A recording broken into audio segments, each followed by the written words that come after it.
Frag है। और आप डिफरेंस देखिए टीम तामिलास के खेलने के रवैये में, पहले वो किस तरीके से टीम खेल रही थी और अब वो किस तरीके से टीम खेल रही है। पर इसी बीच जोकर, उन्होंने एडमिनो को देख लिया, एडमिनो यहाँ पर डाउन हो गए, गॉब्लिन को फ्रैग कंफर्म करने के लिए बाहर आए पावर, सही समय पर उनका वो कवर फायर है। एडमिनो, उनका जो रिवाइवल है वो यहाँ पर संभव होना चाहिए। जोकर ऊपर के साइड पर है, गॉब्लिन, उनका रिवाइवल यहाँ पर संभव नहीं होने वाला, पर जोकर वो नीचे आ गए, उन्होंने पावर को डाउन कर दिया, पर जॉनथन वो थोड़ा दूर रह गए। जोकर, अब उन्हें पता है कि जॉनथन कहां पर मौजूद है। ये अलग सा माया जाल सा बनता नजर आया, जहां पे एक प्लेयर ने दूसरे के लिए कवर जरूर प्रोवाइड किया, लेकिन टीम सोल उनका कवर थोड़ा सा बेहतर साबित हुआ। यहाँ पे अभी भी जॉनथन के ऊपर थोड़ा सा घेराबंदी करने की कोशिश करी गई है। लेजेंड ऑफ फ्लैंक एंगल उनका कमाल है, बट जॉनथन क्या वो जाके एडमिनो के पास वो रिवाइवल को कंप्लीट कर सकते हैं? लेजेंड ने स्पॉट कर लिया है और लेजेंड ने वापस स्प्रे भी नहीं दिया है। दे नो कि प्लेयर कहां पे है, दे नो कि किस तरीके से आक्रमण आपको करना है। और टीम सोल के ये तीनों खिलाड़ी अटैक करना चाहते हैं अब जॉनथन के ऊपर, पर ग्रेनेड्स नहीं है। एडमिनो फ्रैग वहां पर लेजिट को कंफर्म करना चाहिए था। एडमिनो, वो रिवाइवल यहां पर एग्जीक्यूट होने वाला है और एडमिनो, उनको पता भी है कि पीछे से वो जो प्लेयर है वो किसी भी समय आ सकता है और पैरों की आहट वो आ चुकी है। लेजिट भागते हुए सामने की साइड पर आए, बाकी जो दो प्लेयर है टीम सोल के, उनको भी यहाँ पर आगे की साइड पर आना होगा। स्मोक्स डाले गए, बात बढ़िया तरीके से बनाया गया है, पर गॉड मिनो वो इस वक्त ग्रेनेड के साथ है और ग्रेनेड आगे की साइड पर डालने की कोशिश भी करी जाएगी। जॉनथन, उनके पास भी ग्रेनेड एक बचा हुआ था जो सामने की साइड पर डाला गया, पर लेजेट, क्या वो शानदार शॉट उनकी तरफ से। जॉनथन वो डाउन हो गए, जॉनथन उनका एलिमिनेशन है। एडमिनो अब वो आखिरी बचे हुए अपनी टीम से। द थिंग इज कि मानिया अभी भी वहां पे है जोन के बाहर, जो रिकॉल कर रहे हैं अपने प्लेयर्स को। एडमिनो देखिए, यहाँ पे अगर आप फ्रैग्स निकालते हैं, क्लचेस करते हैं, that is good enough, but नहीं भी अगर करते हैं तब भी आपके पास मौका रिकॉल होके वापस आने का। एडमिनो, वी ऑल नो कि कितना शानदार के खिलाड़ी और क्लच सिचुएशन के अंदर इंडिविजुअल लेवल पे ये किसी भी टीम के लिए मुश्किलें खड़ी कर सकते हैं। शॉटगन उनके पास में, वो सपना उनके साथ में, और लीजिए पहला डॉग, पहला फ्रैग कंफर्म करने की कोशिश।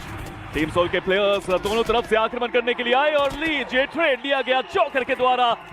This is beautiful, this is BGMI at its level best. और Godlike, शुरुआत तो उनकी भी अच्छी हुई है, काफी सारे flags, but team Soul solid लगते हुए इस मैच में भी।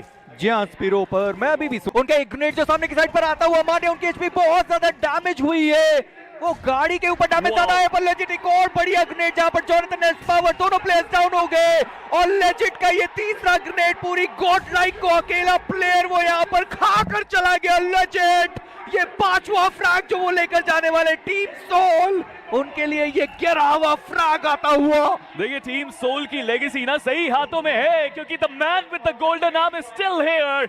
और शानदार तरीके से वो फ्रैग्स भी कंफर्म करते हुए, और खेल अभी खत्म नहीं हुआ, वो फ्रैग्स निकाले, टीम को जोन दिलाया और अगली टीम के ऊपर वो स्प्रे करना शुरू किया। शानदार स्प्रे, रोमन को स्पॉट किया, रोमन को बाहर की तरीके से। जी और कुछ इस प्रकार से गॉडलाइक वर्सेस टीम सोल इनकी फाइट की शुरुआत हुई थी, जहां पर गॉब्लिन आते ही उनको डैमेज बहुत पड़ चुका था। उसके बाद एडमिनो, उनका ग्रेनेड गया और उसके बाद हमने गॉब्लिन का एलिमिनेशन देखा, फिर उसके बाद हुए। बट गॉडलाइक सोल, ये दोनों टीम जो एक दूसरे के बहुत ज्यादा करीब, नकुल वो अकेले प्लेयर जो आगे आए, बट एस्पावर ने गॉब्लिन को नॉक किया, एस्पावर ने गॉब्लिन का सफाया किया और उसी के साथ सोल अपने आप को थोड़ा सा पीछे लेकर जाती हुई। और ये सही कॉल भी रहेगा, क्योंकि आप अटैक करने के दौरान ही अपने इंपॉर्टेंट प्लेयर को अगर गवा दोगे तो फिर इस पॉइंट पे उस फाइट को एक्सटेंड करना वो गलत कॉल हो सकता है। आप सर्कल को ज्यादा महत्व दे सकते हैं और एग्जैक्टली टीम सोल वहां पे वही कर रहे हैं।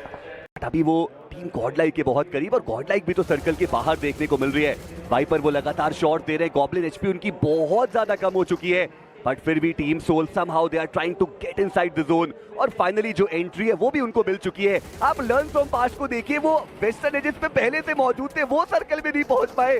टीम सोल वो जोन के बाहर थे, नॉर्थ ईस्टर्न एज पे, वहां से वो सर्कल के अंदर अपनी एंट्री बना चुके हैं, बट गॉब्लिन अभी भी जोन के बाहर है। लेजिट एक ऑफ गार्ड एंगल उनके पास मौजूद, और मुझे लगता नहीं कि अब यहां से गॉडलाइक का सर्कल के अंदर पहुंच पाना वो पॉसिबल हो पाएगा। एस्पावर उन्हें ऑलरेडी नकुल यहां पे गिरा देंगे, लेकिन टर्मी लेजिट के ऊपर शॉट थोड़ा डिस्ट्रैक्शन वहां पे जरूर बना है और उसका फायदा जॉनथन जल्द से जल्द यहां पे रिवाइव देना चाहेंगे। रश बॉय जोकर के ऊपर वो कनेक्शन बनाएंगे, एके वो विक्टर और सुमिस के वेनम की दिक्कतें बढ़ाने, और ये जो टीम सोल के खिलाड़ी यहाँ पे गिरते चले जा रहे हैं ना, उसका फायदा यहाँ पे गॉडलाइक को हो सकता है, क्योंकि वो थोड़ा लेट एंट्री बनाने की कोशिश कर रहे हैं, क्योंकि रिवाइवल वहाँ पे देना उनकी प्रायोरिटी। बट गॉब्लिन इस पावर की दिक्कतें कुछ ज्यादा ही बढ़ाते चले जा रहे हैं और जॉनथन अब बहुत बुरे तरीके से फंस चुके हैं। यहाँ से सर्कल की तरफ जाना आसान होगा नहीं, फर्स्ट एड उतने ज्यादा बचे हुए हैं नहीं, तो प्ले जोन के बाहर ही हम जॉनथन का अंत देखेंगे। टर्मी लेजेंड के ऊपर वो गाड़ी चढ़ाएंगे और वो कंफर्मेशन निकालने में हुए कामयाब, बट देर आए लेकिन दुरुस्त आए हैं कि एलईएफपी की आप बात कर रहे थे कि वेस्टर्न साइड में एजेस पे वो थोड़ा लेट हो गए, टीम सोल पहले आ गए, टीम सोल के खिलाड़ी यहां से बाहर हो गए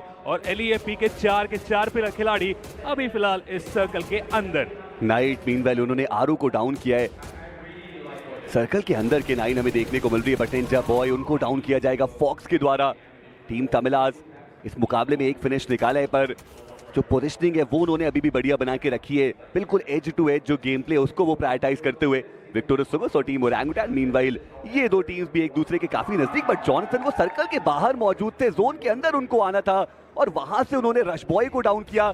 देखना ये कि क्या वहां पे फिनिश कंफर्मेशन आ पाएगा या फिर नहीं, हालांकि एक कवर जरूर मौजूद रहने वाला है। दूसरी तरफ हंटर्स उन्होंने ओवेस को डाउन किया और genesis left right and centre जहां पर भी कोई खिलाड़ी दिख रहा है उसको वो इस लॉबी से बाहर निकालना चाहते हैं। 8 फिनिशेस ये टीम निकाल चुकी है, कल के दिन पे वो 17 फिनिशेस अभी तक हम भूले नहीं और ये टीम भी डेजा वू करना चाहती है। और 2-2 का स्प्लिट हम यहाँ पे देख रहे हैं इनके एंड से, बट नकुल दूसरी तरफ जॉनथन उनका यहाँ पे कंफर्मेशन बनाएंगे। Godlike back to back 2 matches उनके बिल्कुल भी अच्छे गए नहीं है और उसी की वजह से गिरावट ओवरऑल स्टैंडिंग में बढ़ने वाली, क्योंकि वाइल्ड फैंग उनका भी हम सर्वाइवल गेम देख सकते हैं। टीम सोल के लिए भी पहले 2 के पास की अच्छे जाते हुए नजर आए और जॉनसन कुछ इस प्रकार से उनका जो फाइनल बैटल लेजेंडरी होने वाली है। एक तरफ मेटा निंजा, दूसरी तरफ टीम सोल, साथ में God like and nebula, 4 teams.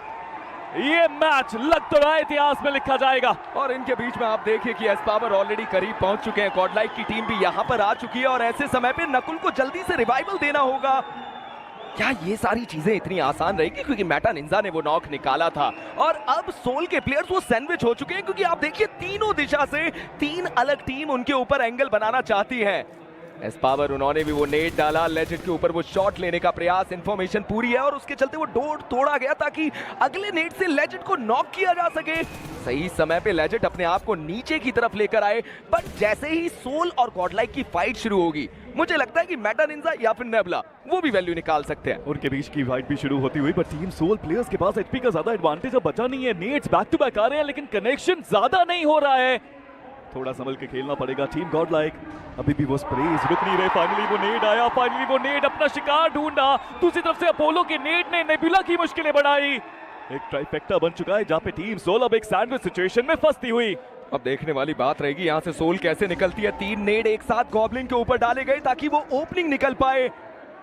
Oh my God, goblin अपने आप को कितनी देरी तक बचा पाएंगे, बट ये एक क्रॉस फायर सेटअप साबित हो सकता है फायदेमंद सोल के लिए, क्योंकि ये दोनों ही प्लेयर्स अलग अलग एंगल को होल्ड कर रहे हैं। आप देखिए जोकर को उनके बारे में बिल्कुल इंफॉर्मेशन नहीं है।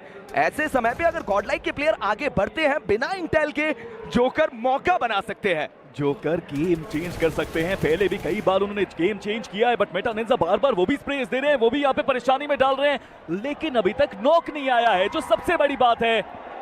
टीम सोल वर्सेस गॉडलाइक, नेट्स बस अब खत्म होने को आए हैं। हर किसी ने कितने सारे नेट्स का इस्तेमाल करा, यूटिलिटी यूजेज बहुत अच्छी, लेकिन अभी तक रिजल्ट आया नहीं उसका। बट फाइनली एडमिनो मीनो मैजिक अब बार फिर से चल रहा है, गॉब्लिन वहां पे डाउन और अब मौका है पुश करने का। बट क्या जोकर की पोजीशन के बारे में अंदाजा है गॉडलाइक को? 2 प्लेयर्स टीम सोल के down, but Joker he can still change the game. Joker ये misses, Joker missed it, Joker missed big. Hero extreme godlike playing extreme. 13 बढ़िया फिनिशेस गॉडलाइक के पास जाते हुए, बट अब मेटा निंजा के player भी उनके करीब, लेजेंड अकेले देखने को मिलते हुए। शैडो अकेले आगे आए हैं, बाकी सारे प्लेयर मेटा निंजा के अभी भी पीछे की तरफ। बट ये एक बढ़िया अप्रोच थी, आप गॉडलाइक को देखिए वो तुरंत अपने आप को पीछे लेकर आ चुके हैं। हालांकि ऐसे समय में मान्या का नॉक होना शैडो के लिए मौका बना।